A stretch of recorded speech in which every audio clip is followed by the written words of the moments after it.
Dear Secretary General, Ms. Maria Buric, thank you for being with us. Dear ministers and colleagues, ambassadors and delegates, we are arrived at our final session. Let me start from last night. Last night we were in front of some experiences and experiences of crimes that in a way we can say that escape the reach of human justice. Apartheid, genocide, terrorism, the worst part of our experiences. Listening to the witnesses, Albi Sachs, Professor Pumla, Mario Calabresi, I was reminded of the title of a book that impressed me so much. The book is from a French author, Antoine Garapon. Il a écrit un livre, le titre duquel est « Crime qu'on ne peut ni punir ni pardonner ». Il y a des expériences dans la vie personnelle et sociale qui échappent à toutes les possibilités de la justice, mais qui, on a vu hier soir, ont été à la base d'une nouvelle forme de justice. Ils étaient à l'origine d'une créativité qui échappe à la pure réflexion académique et nourrie par une expérience vivante. De cette expérience, il y a des traits de la nouvelle approche à la justice réparative que je voudrais souligner tout en reprenant quelques phrases qu'on a écoutées hier soir. Je l'ai marqué ici sur le menu de hier soir parce que j'étais vraiment touchée de ce que j'avais écouté. Albi Sachs said that after the attack that almost killed him and indeed made him, come si dice ceco? Blind, took him away one arm and one eye. He said that in that experience he elaborated the idea of soft vengeance. And he said it is so powerful and so liberating.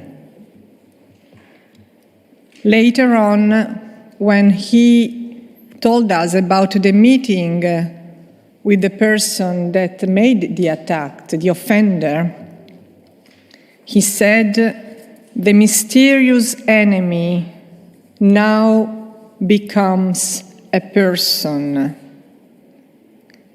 And yet, indeed, he highlighted that this experience requires a full commitment to truth. There is no possibility of such an experience outside the experience of truth, to tell the truth about what happened. And he said that there are many different kinds of truth. The one that provoked such an experience in his life is an experiential and dialogical truth. Soft vengeance, the instinct of vengeance in front of such attacks and crime is understandable, but as Mario Calabresi's mother, the young 25-year-old widow with 3 kids, said, I don't want to cultivate rage, resentment, and hatred. Vengeance is the first reaction, but then everybody is in front of a choice, either to cultivate it or to move on. And again, Professor Pumla said that reconciliation happens, but happens out of a process of acknowledgement of responsibilities. There were so many other things, but I think that all those who had the possibility to attend the dinner have found their own point that it's a gift that we were given and we can bring us home. As a general comment, following the evening and all the work that we have done in these couple of days, I would like to state again what was clear in all the comments of the people that intervened here, that restorative justice is not a soft approach to crime. It is a more effective approach to crime. La giustizia riparativa non è un approccio soft al crimine, ma un approccio più efficace, a complement to the traditional criminal justice for the benefits of the victims that, as we have heard, are liberated by the ghosts, the monsters, the nightmare of the evil, of the offender that take responsibility vis-à-vis the victims and are given new possibility to look forward, and for the society as a whole that is given the opportunity to overcome conflicts and to mend social bonds that have been damaged or disrupted by crimes.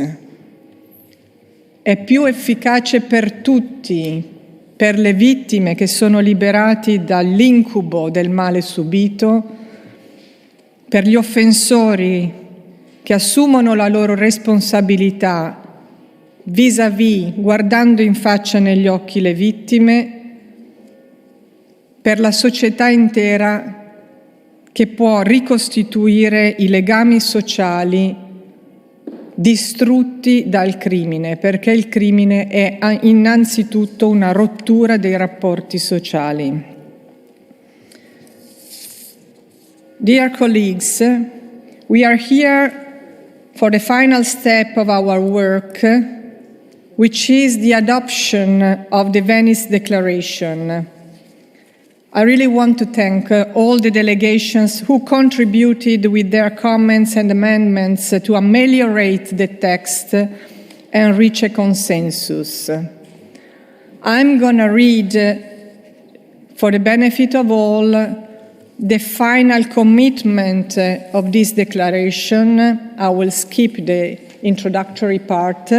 The text has been distributed and circulated already in advance, and the final version is on your table and will be published at the end of this session on the website of the Council of Europe. I'm going to read starting from point 15.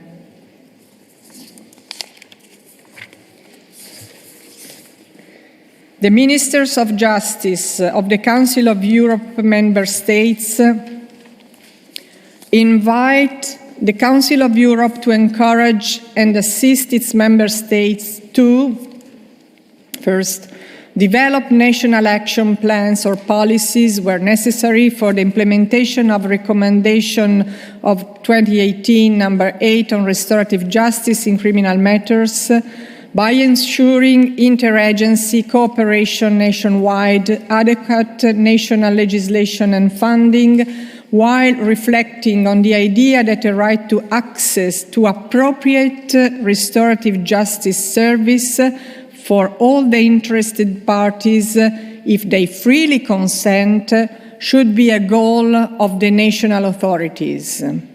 Second, promote a wide application of restorative justice for juveniles in conflict with the law as one of the more valuable components of child-friendly justice, according to the guidelines of the Committee of Ministers on Child-Friendly Justice.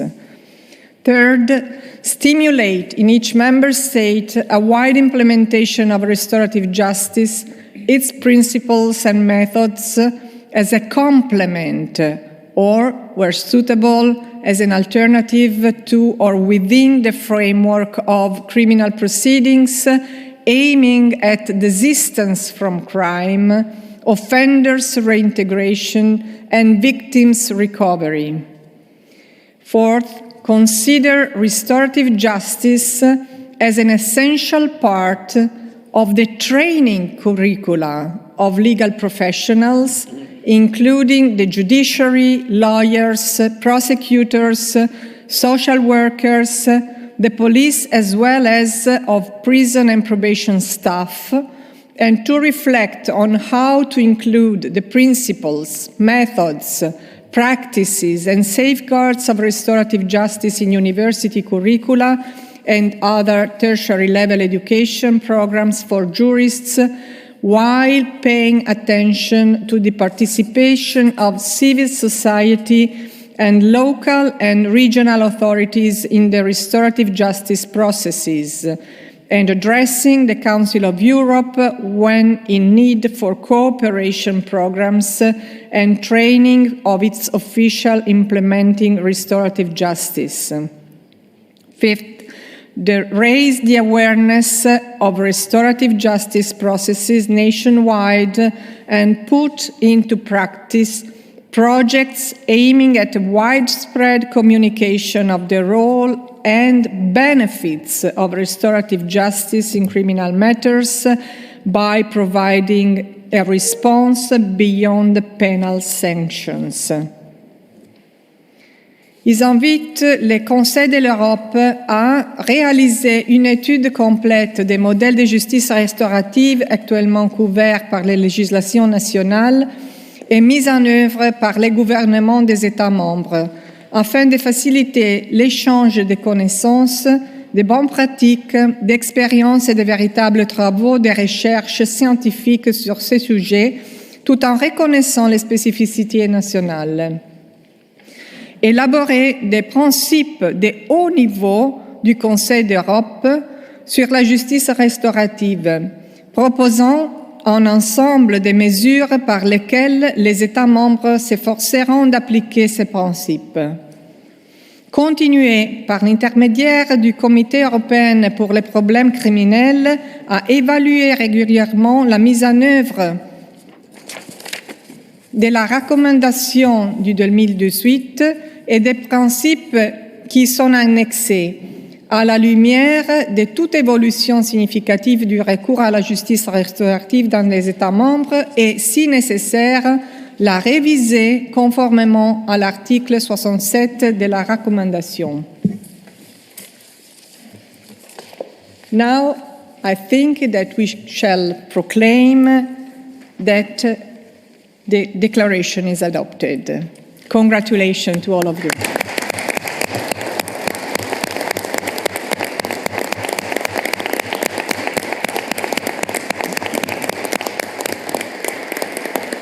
Before leaving final words to Ms. Buric, let me just add one final small comment.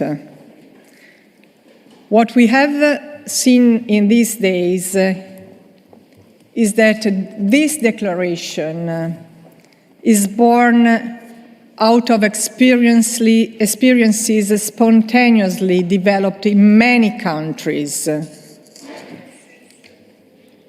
Experience came first and law followed.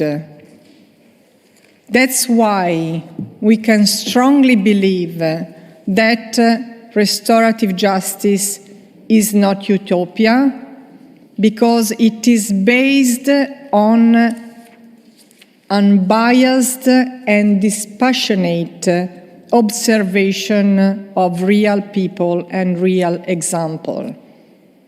Questa dichiarazione, come abbiamo visto dai lavori di questi 2 giorni, è frutto di esperienze più o meno lunghe nel tempo, più o meno mature, ma molto diffuse nella stragrande maggioranza degli Stati membri del Consiglio d'Europa.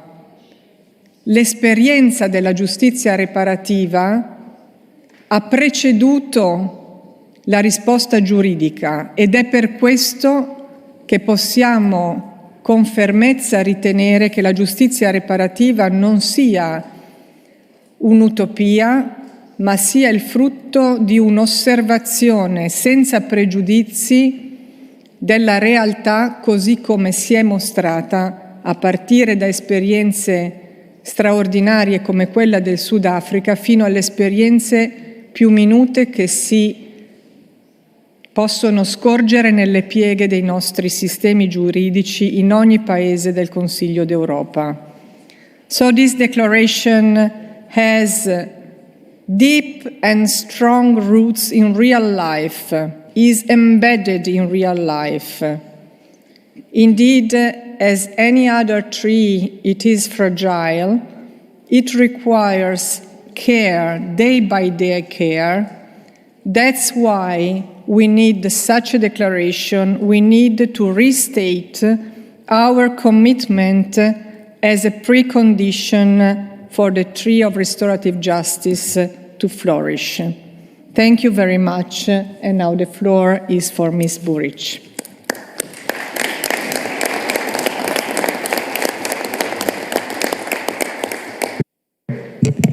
Madame la Présidente, Mesdames et Messieurs les ministres, Excellences, Mesdames et Messieurs, je vais être assez bref. Je crois beaucoup a été dit ces 2 jours sur le thème de notre conférence ici. Et à ce titre, je voudrais tout d'abord remercier la présidence italienne et Madame Cartabia, Madame la ministre, d'avoir choisi ce thème et d'avoir choisi aussi un thème sensible mais important pour nos sociétés. Je crois que tout ce qu'on a entendu ces 2 jours nous inspire de travailler encore plus sur ce thème. Et je crois que la déclaration qui a été adoptée nous donne de l'inspiration, mais aussi nous donne une idée comment continuer dans le futur. I think that the ministerial meetings, in particular the ministers of justice for the Council of Europe, are of utmost importance. And I thank now for, this is I think 3rd presidency in the row that has the ministerial in the area of justice, so for the ministers of justice. And in what I heard, I think the next presidency may continue this path. It proves that justice is important for our societies, but it also proves that these kind of meetings are necessary, important, judging also from the fact that so many ministers and state secretaries have attended this meeting. And thank you also for choosing this beautiful venue and this wonderful city of Venice to host this important meeting. So from Council of Europe's side, I can only say that the conference declaration provides a very useful guidance for continuation of our works in the field of restorative justice. It sets clear path, and I think within the framework of what you do and the area in which we work, it gives an ample space for continuing the work based on the declaration that has just been made. So with this, and as it is the end of the year, I would like to thank all of you for being here. I would like to wish you good health, first of all, seeing the situation in which we still live and work, but also happiness and very many good wishes for the next year. So once again, thank you for everyone to have come to here, but thank you again to Italian presidency for this excellent declaration and excellent conference at the end of the year.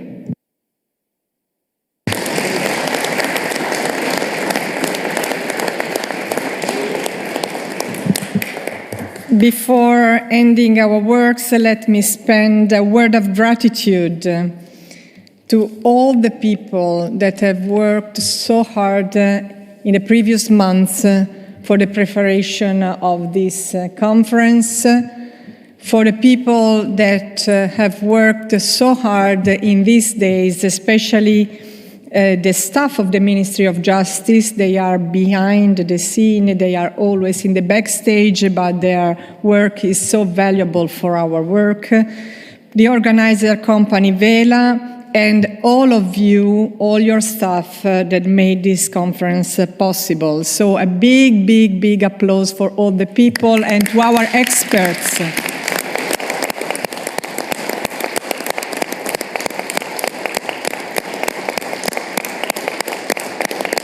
Again, thank you so much to our experts that gave us so much food for thought.